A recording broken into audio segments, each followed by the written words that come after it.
The greatest thing about working on a Spider-Man game is that you're working on a Spider-Man game.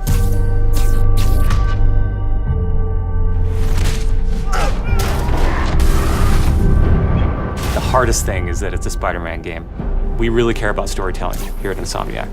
And I think that's how we go into every day we come here. There's this push to really get it right. One of the most compelling things about Spider-Man is just when Peter Parker and Spider-Man's worlds collide. And we've tried really hard to weave the two stories together to create a story that is not necessarily just a superhero story, but a human story as well.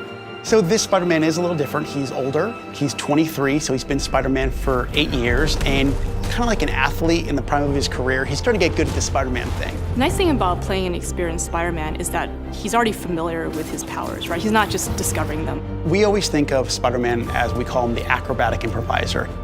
He's looking for not only how he can take advantage of the way the enemies are positioned, but what around him. Could he use this object to grab with his webs and throw at an enemy? We want people to not only see the enemies in front of them, but the environment around, to take advantage of both of them. He also knows that the criminals out in the city know how he works as well, so he's got to mix it up. So even though he is more experienced, the challenges are going to be bigger than he's ever faced before. Spider-Man has a rich history of having great stories. The core of our story is this duality between being Peter Parker and being Spider-Man. What's cool about Mr. Negative is that he also has a duality. He's got his positive side as Martin Lee, who runs the homeless shelters in the city, but he also has his negative side. When Peter makes the connection that the leader of the inner demons is the guy who my aunt works for, we got the perfect collision of those two worlds.